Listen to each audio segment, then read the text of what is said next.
दोस्तों, किसी के भी मन की बातें जानने के लिए 3 तरीके होते हैं और ये तीनों तरीके बहुत ही सरल और आसान हैं। लेकिन इन तीनों तरीकों को समझना अति आवश्यक है।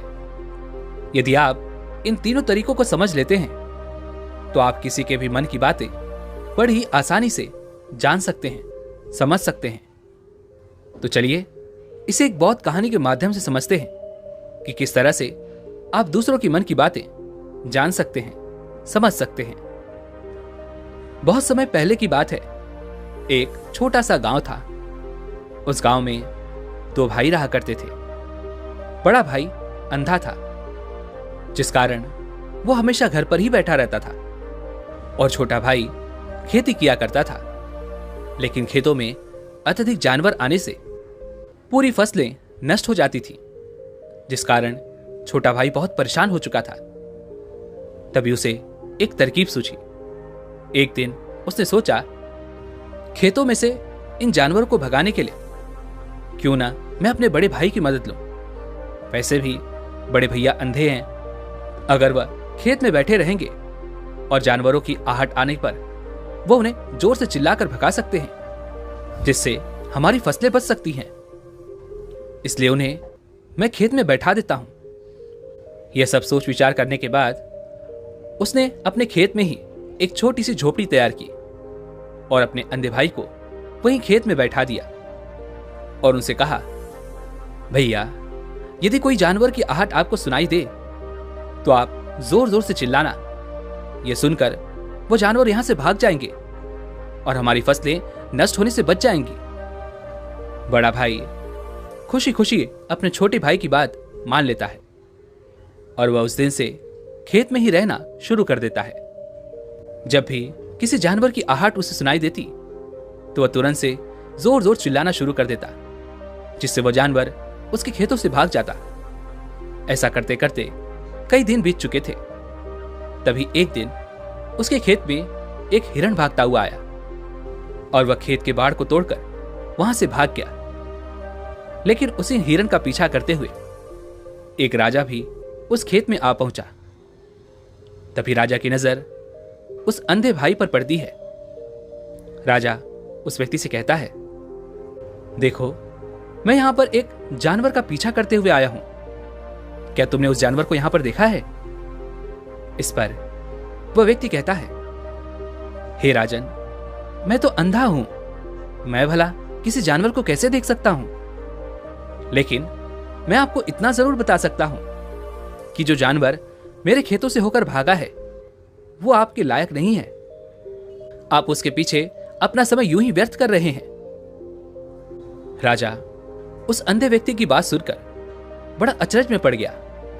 वह यह सोचने लगा कि आखिर यह तो अंधा है, फिर इसे कैसे पता कि जिस हिरण को मैं तलाश रहा हूं वो हिरण मेरे लायक है ही नहीं। यह अंधा व्यक्ति मुझे कैसे बता सकता है? तभी राजा उस अंधे व्यक्ति से कहता है, कहीं तुम मुझसे झूठ तो नहीं कह रहे? एक तरफ तुम ये कहते हो कि तुम अंधे हो और दूसरी तरफ तुम ये भी कह रहे हो कि जो जानवर यहां से भागा है वो मेरे लायक नहीं है। इस पर वह अंधा व्यक्ति कहता है, हे राजन, जिसे आप एक हिरण समझ रहे हैं, असल में वो एक हिरण नहीं है बल्कि एक हिरनी है, और वो भी गर्भवती है। और जहां तक मुझे ज्ञान है, मैंने कभी किसी राजा को किसी गर्भवती हिरनी का शिकार करते हुए नहीं सुना है। और इसी कारण मैं आपसे यह कह रहा हूं कि वो हिरनी आपके लायक नहीं है। आप उसके पीछे अपना समय व्यर्थ ना करें। यह सुनकर राजा और भी अचरज में पड़ गया। वो यह सोचने लगा कि आखिर ये अंधा आदमी ये कैसे जान सकता है कि वो हिरनी है और गर्भवती है। राजा कुछ देर सोच विचार करने के बाद अपने सेनापति से कहता है, सेनापति जी, मुझे वो जानवर जिंदा चाहिए, क्योंकि मुझे यह पता करना है क्या वो हिरनी है और क्या वो गर्भवती है। क्योंकि यह अंधा आदमी बहुत विश्वास के साथ कह रहा है और मुझे इस बात की पुष्टि करनी है। यदि वो हिरणी हुई और गर्भवती हुई तो वो हमारे शिकार के लायक नहीं है, क्योंकि हम तो एक हिरन का पीछा कर रहे थे।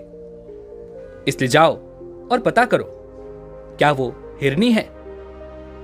सेनापति राजा से आज्ञा लेकर आगे की ओर बढ़ चलता है और कुछ देर बाद जब वो वापस लौट कर आता है तो वह राजा को कहता है, हे राजन, इस अंधे आदमी ने जो भी बातें कही हैं वो बिल्कुल सही हैं। वो एक हिरनी ही है और वह गर्भवती भी है। यह सुनकर राजा आश्चर्यचकित रह गया। उसे समझ नहीं आ रहा था कि आखिर ये अंधा आदमी कैसे पता कर सकता है कि वह जानवर एक हिरनी है और तो और वो गर्भवती है। भला एक अंधा आदमी ये कैसे देख सकता है, ये कैसे जान सकता है, आखिर इसे ये कैसे पता चला? ऐसे कई सारे प्रश्न अब राजा के मन में उमड़ने लगे। अब राजा ने यह ठान लिया था कि मुझे इस बात की तह तक पहुंचना ही है कि आखिर ये अंधा आदमी कैसे जानता है कि वो जानवर एक हिरनी है। यह सोचकर राजा उस अंधे आदमी के पास जाता है और उस अंधे आदमी से कहता है, देखो, मैं ये तो नहीं जानता कि तुम सचमुच अंधे हो या नहीं, लेकिन मैं तुमसे एक बात जानने आया हूं। क्या तुम मेरे प्रश्न का सही सही जवाब दोगे? इस पर वो अंधा व्यक्ति कहता है, हे राजन, आप जो कुछ पूछना चाहते हैं मुझसे पूछ सकते हैं, मैं आपको बिल्कुल सच सच जवाब दूंगा। इस पर वह राजा कहता है, देखो, एक तो तुम कहते हो कि तुम अंधे हो और दूसरी तरफ तुमने ये बता दिया कि जिस जानवर का पीछा मैं कर रहा हूं वो एक हिरणी है और तो और वो गर्भवती भी है। आखिर तुम्हें ये कैसे पता चला? तुम्हारे खेत में और भी तो जानवर आते होंगे, और भी तो जानवर यहां से गुजरते होंगे, फिर तुमने ये कैसे अंदाजा लगाया? तभी वह अंधा व्यक्ति राजा से कहता है, हे राजन, आप जिस हिरणी का पीछा कर रहे थे वह हिरणी जब मेरे खेत में आई, उसकी रफ्तार और उसके भागने की आहट से मुझे यह एहसास हो चुका था कि ये एक हिरणी है और मेरे खेत की जो बाड़ है वो बहुत छोटी है, उसकी ऊंचाई ज्यादा नहीं है। यदि कोई हिरण होता तो वो उस बाड़ को बड़ी आसानी से लांघ जाता, लेकिन वह हिरणी इस बाड़ को तोड़कर भागी है और यदि वो इस बाड़ को छलांग लगाकर पार करने का प्रयास करती तो इससे उसके बच्चे को खतरा होता। और इसी बात से मैंने यह पता लगा लिया कि वह गर्भवती है, जिस कारण वो ज्यादा ऊंची छलांग न लगाकर मेरे खेत की इस बाड़ को तोड़ते हुए भाग गई। इस पर राजा के मन में एक और प्रश्न उठा। राजा ने कहा, किंतु तुम्हें कैसे पता चला कि वह एक हिरणी ही है? और भी तो कोई जानवर यहां पर आ सकते हैं। इस पर वह अंधा व्यक्ति कहता है, हे राजन, मैं पूरा दिन सुबह शाम यहीं पर बैठा रहता हूं और मेरी सुनने की शक्ति बहुत तेज है। मैं ये भांप जाता हूं कि कौन सा जानवर मेरे खेत में आया है और उसी के आधार पर मैं जोर जोर से चिल्लाता हूं ताकि वह मेरे खेत से भाग जाए और मेरे खेत की फसलों को नष्ट ना कर पाए। राजा उस अंधे आदमी का यह जवाब सुनकर पूरी तरह से संतुष्ट हो चुका था। वह मन ही मन यह सोच रहा था कि यह आदमी भले ही अंधा हो, लेकिन यह तो बड़ा ज्ञानी मालूम पड़ता है। इस आदमी से कुछ न कुछ तो काम निकलवाना ही चाहिए। यह विचार लिए हुए राजा वहां से वापस अपने महल की ओर लौट जाता है। कुछ दिनों के बाद राजा अपने सेनापति को आदेश देता है कि जाओ और उस अंधे व्यक्ति को महल लेकर आओ। सेनापति अपनी राजा की आज्ञा का पालन करता है। वह तुरंत ही उस अंधे आदमी के पास पहुंचता है और उस अंधे आदमी को राजमहल चलने के लिए कहता है। वह अंधा व्यक्ति बड़ा चालाक था। वह यह समझ चुका था कि राजा जरूर मुझे कुछ न कुछ काम सौंपने वाले हैं और वह काम मुझे मुसीबत में डाल सकता है। लेकिन फिर भी उसने राजा की बात मान ली और वह सेनापति के साथ राजमहल पहुंच गया। राजमहल पहुंचते ही राजा उस अंधे व्यक्ति से कहता है, आप तो बड़े ज्ञानी हैं, बड़े पारखी हैं। आपको किसी भी बात का पता बड़ी ही आसानी से चल जाता है। आज मैंने आपको यहां पर इसलिए बुलाया है क्योंकि मैं आपसे ये जानना चाहता हूं कि मेरी पत्नी पतिव्रता है या नहीं। इस पर वह अंधा व्यक्ति कहता है, हे राजन, ये कैसा प्रश्न हुआ? इस पर राजा कहता है, मैंने आपसे बिल्कुल उचित प्रश्न किया है, मुझे इस प्रश्न का उत्तर दीजिए। इस पर वह अंधा व्यक्ति कहता है, हे राजन, ये सारी बातें जाने दीजिए। आपकी शादी को इतने साल बीत चुके हैं और अब आप ये बात क्यों जानना चाहते हैं? आपके मन में ऐसे प्रश्न क्यों उठ रहे हैं? इस पर राजा जिद करते हुए कहता है, देखिए, आपको मुझे इस प्रश्न का उत्तर तो देना ही होगा। यदि आप मुझे इस प्रश्न का उत्तर नहीं देंगे तो मैं आपको मृत्यु दंड दे दूंगा। राजा के मुख से यह बात सुनकर वह अंधा व्यक्ति कहता है, हे राजन, यदि आप इस प्रश्न का उत्तर चाहते हैं तो उसके लिए आपको मेरा एक काम करना होगा। राजा कहता है, बोलो, मुझे क्या काम करना होगा? इस पर वह अंधा व्यक्ति कहता है, इसके लिए आपकी पत्नी को मेरे साथ कमरे में अकेले छोड़ना होगा। उस अंधे व्यक्ति की यह बात सुनकर राजा पहले तो क्रोधित हो जाता है, लेकिन फिर कुछ सोच विचार करने के बाद वह उस अंधे व्यक्ति की बात मान लेता है और अपने सेनापति को आदेश देता है, सेनापति जी, इस व्यक्ति को और मेरी पत्नी को एक कमरे में कुछ देर के लिए अकेला छोड़ दें। सेनापति बिल्कुल वैसा ही करता है। अब राजा की पत्नी और वह अंधा आदमी एक कमरे में बंद हो चुके होते हैं। तभी वह अंधा आदमी राजा की पत्नी से कहता है, मुझे आपको छूना है। इस बात पर रानी अत्यधिक क्रोधित हो जाती हैं और उस अंधे आदमी को वह पकड़ पकड़ कर पीटने लगती हैं, कभी हाथों से तो कभी लातों से तो कभी पटक पटक कर। इस तरह से उन्होंने उस अंधे आदमी की खूब पिटाई की। उसके बाद किसी तरह से वह अंधा आदमी अपनी जान बचाकर वहां से भाग निकलता है और वह राजा के पास पहुंचता है और वह राजा से कहता है, हे राजन, आपकी पत्नी पतिव्रता नहीं है। यह बात सुनकर राजा अत्यधिक क्रोधित हो उठता है और राजा अपनी तलवार म्यान में से निकालकर सीधा अपनी पत्नी की ओर जाता है और क्रोधित होकर वह अपनी रानी से कहता है, रानी जी, आज मैं जो भी सवाल आपसे करने वाला हूं उसका मुझे सच सच जवाब दीजिएगा, और यदि आपने एक शब्द भी झूठ कहा तो मैं आपका अभी के अभी सर धड़ से अलग करवा दूंगा। तभी आगे वो राजा कहता है, मुझे बताइए, क्या आप पतिव्रता हैं या नहीं? इस पर रानी कहती है, हे राजन, आप भले ही मुझे जान से मरवा दीजिए, लेकिन मैं पतिव्रता नहीं हूं। राजा यह बात सुनकर बहुत खुश हुआ, क्योंकि उस अंधे आदमी ने जो भी कहा था वह बिल्कुल सच था। यह बात सुनकर तुरंत ही राजा उस अंधे आदमी के पास पहुंचता है और आकर उस अंधे आदमी से कहता है, तुम्हें कैसे पता चला कि मेरी पत्नी पतिव्रता नहीं है? इस पर वह अंधा आदमी कहता है, हे राजन, बड़ी सीधी सी बात है।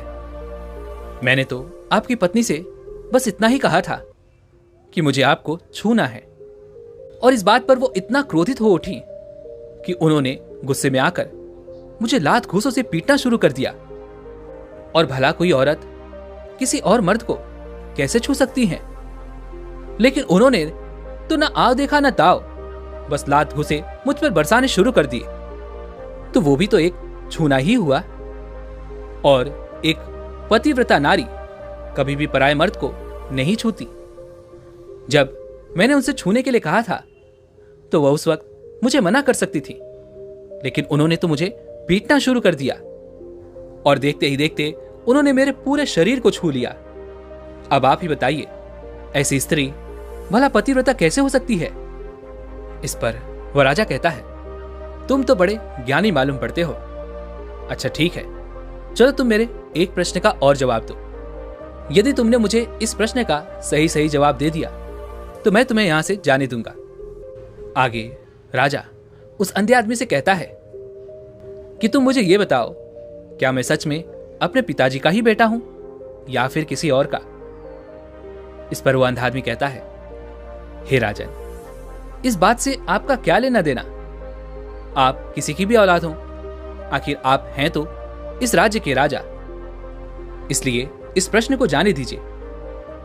लेकिन वह राजा कहता है, नहीं नहीं, मुझे इस प्रश्न का सही सही जवाब चाहिए, अन्यथा यह प्रश्न मुझे हमेशा परेशान करता रहेगा।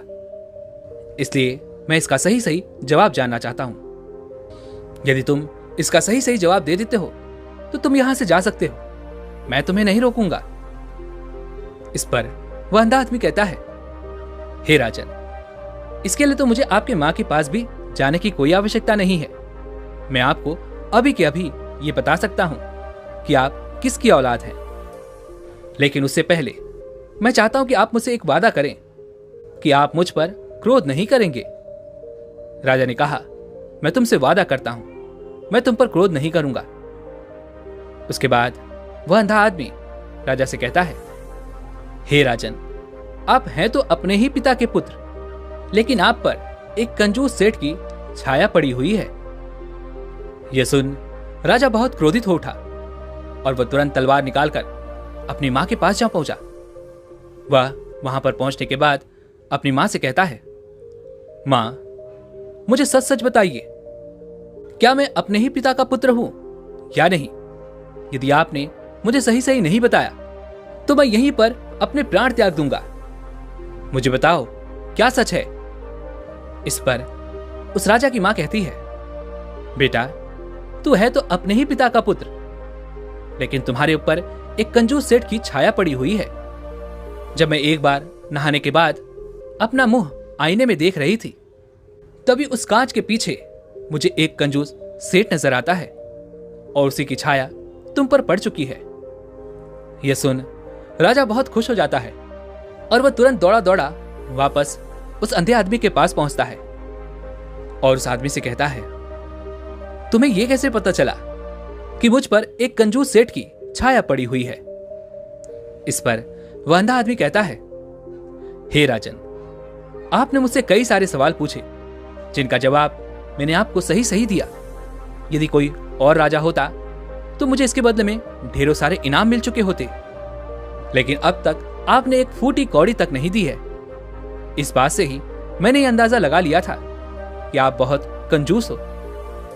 यह बात सुनकर राजा जोर जोर से हंसने लगा और कहता है कि आप जो भी मांगेंगे वो मैं आपको अवश्य दूंगा, लेकिन मुझे यह बताओ कि तुम्हें कैसे पता चल जाता है कि कौन सी बात सही है और कौन सी गलत?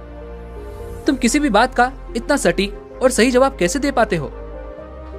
इस पर वह अंधा आदमी कहता है, हे राजन, मैं तो वैसे ही अंधा हूं। यदि मेरी आंखें होती तो मैं किसी की भी मन की बातें बड़ी सरलता से जान लेता। मन की एक भाषा होती है और यह भाषा मनुष्य के शरीर के व्यवहार के रूप में देखी जा सकती है। उसकी आंखों से, उसके होठों से, उसके काम करने के तरीके से, उसकी क्रियाओं से यह पता किया जा सकता है कि आखिर उसके मन में क्या चल रहा है। उसके आधार पर हम किसी के भी मन की बातें जान सकते हैं। लेकिन मैं तो जन्म से ही अंधा हूं, मैं देख नहीं सकता, इसलिए मैं क्रियाओं से देखता हूं। यदि मुझे कोई बात जाननी हो तो अगले आदमी को कुछ काम देना पड़ता है, जिस पर वो व्यक्ति किस प्रकार काम करता है, किस तरीके से उस काम को करता है, उसके आधार पर ही मैं ये पता कर पाता हूं कि आखिर उसके मन में क्या चल रहा है। तभी वो राजा कहता है, तो क्या इसका अर्थ यह हुआ कि मैं भी किसी के मन की बातें जान सकता हूं? इस पर वह अंधा आदमी कहता है, हे राजन, अवश्य, किंतु उससे पहले आपको अपने ऊपर काम करना होगा, और वो है अपने मन को शांत करना, अपने मन को वर्तमान में लाना, जिसके लिए मैं आज आपको 3 तरीके बताने वाला हूं। और ये तीनों ही तरीके बड़े ही आसान और सरल हैं। किंतु हे राजन, उससे पहले आपको एक काम करना होगा, अपने मन को एकाग्र करना होगा। जब हम अपने मन को एकाग्र करते हैं, अपने मन को वर्तमान में लाते हैं, तो हम दूसरे के मन की बातें जान सकते हैं। क्योंकि वो आदमी अभी भी अपने मन में वर्तमान में ही सोच रहा है और हमें भी मन को वर्तमान में ही लाना होगा, तभी हम उसके मन की बातें जान सकते हैं। यदि हम अतीत में हुई घटनाओं के बारे में सोच रहे हैं तो वो जो अगला आदमी वर्तमान में सोच रहा है, वर्तमान में अपने मन में बात कर रहा है, वो हम कैसे जान पाएंगे? क्योंकि हम तो अतीत की घटनाओं में डूबे हुए हैं। इसलिए किसी के भी मन की बातें जानने के लिए सबसे पहले हमें हमारे मन को एकाग्र करना होगा, उसे वर्तमान में लाना होगा। आगे वह अंधा व्यक्ति राजा से कहता है, हे राजन, जो 3 तरीके मैं आपको बताने वाला हूं, इन 3 तरीकों से आप बड़ी आसानी से किसी के भी मन की बातें जान सकते हैं। उसके बाद वह अंधा आदमी राजा से कहता है, हे राजन, जो सबसे पहला तरीका है वह है आंखों पर ध्यान देना। किसी व्यक्ति से बात करते वक्त उसकी आंखों में देखना, उसकी आंखों पर ध्यान देना जो सबसे ज्यादा जरूरी है, क्योंकि आंखें बोलती नहीं पर बहुत कुछ कह जाती हैं।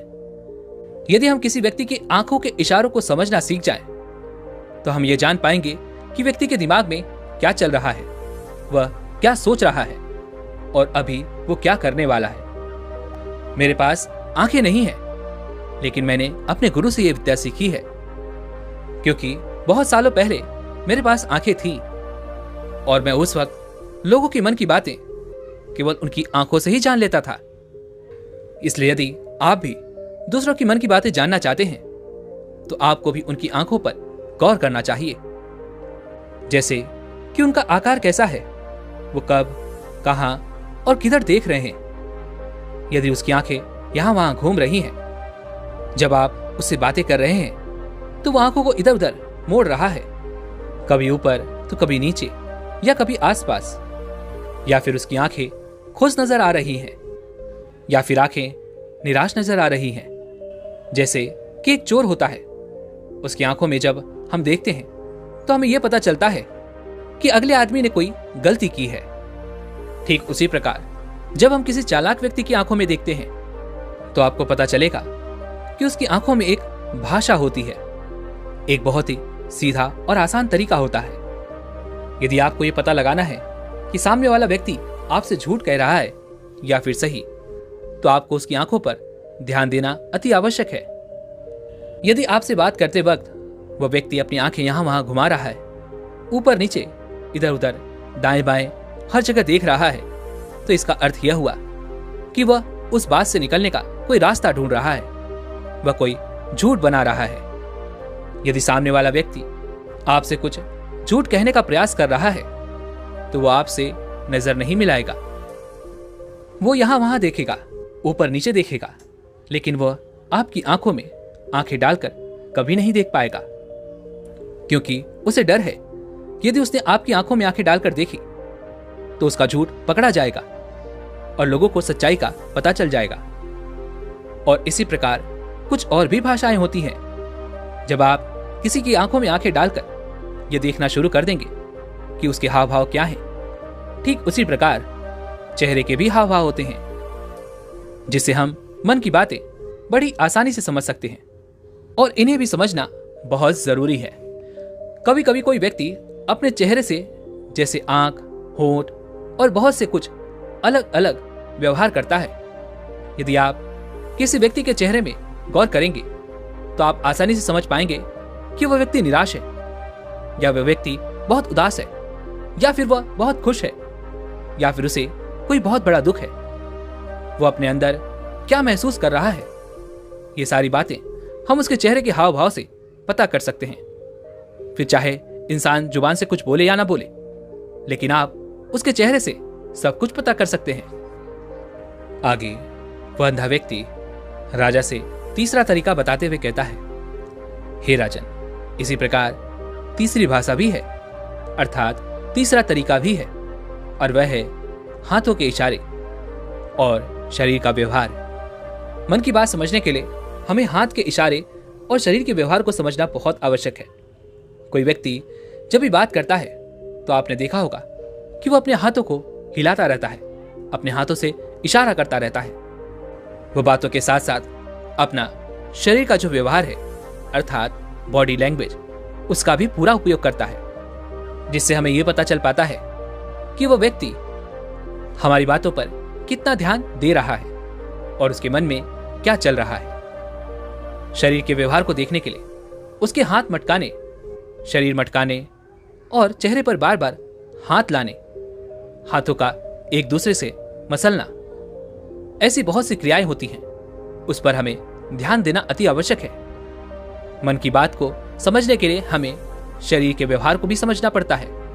यदि हम इन 3 तरीकों को सही तरीके से ध्यान देकर इन 3 तरीकों को अच्छे से समझ लेते हैं तो हम बहुत जल्दी किसी भी व्यक्ति के मन की बातें बड़ी सरलता और सहजता से जान सकते हैं। इसलिए यदि आपको किसी के मन की बातें जाननी है तो आपको उसकी आंखों पर, उसके चेहरे पर, उसके शरीर के हाव भाव को और उसके हाथों को ध्यानपूर्वक देखना और समझना होगा, जिससे आप ये समझ पाएंगे कि आखिरकार उसके मन में क्या चल रहा है और वह क्या सोच रहा है। लेकिन उनसे पहले आपको अपने मन को एकाग्र करना होगा, शांत करना होगा और अपने मन को वर्तमान में लाना होगा। तभी आप उस व्यक्ति के इन सभी क्रियाओं पर ध्यान दे पाएंगे, उन्हें समझ पाएंगे। अन्यथा आप यदि अतीत की घटनाओं में व्यस्त हैं, भविष्य की योजनाओं में व्यस्त हैं, तो आप उस व्यक्ति के हाव भाव पर कभी ध्यान दे ही नहीं पाएंगे और ना ही आप कभी ये समझ पाएंगे कि आखिर उस व्यक्ति के मन में क्या चल रहा है, वह क्या सोच रहा है। आपने देखा होगा कि ऐसे कई बड़े संत महात्मा हैं जो बड़ी ही शांति से आपको देखते हैं और आपको देखकर ही वो ये बता देते हैं कि आपके मन में क्या चल रहा है, आप उनसे क्या जानने आए हैं। और इसका सबसे बड़ा प्रमुख कारण यही है कि वो आपको पढ़ सकते हैं, आपको समझ सकते हैं, आपकी मन की बातें जान सकते हैं, क्योंकि उनका मन एकाग्र है, शांत है। और यही कारण है कि वो आपके मन की बातें बड़ी ही सरलता से समझ जाते हैं। दोस्तों, उम्मीद है कि आपने आज की इस वीडियो से जरूर कुछ न कुछ सीखा होगा। तो इस वीडियो को लाइक और अपने दोस्तों के साथ शेयर करना ना भूलें और हमें ऐसे ही सपोर्ट करने के लिए चैनल को सब्सक्राइब और घंटी बटन को जरूर दबा दें। तो चलिए मिलते हैं इस एक और वीडियो में, तब तक के लिए अपना ख्याल रखें। धन्यवाद।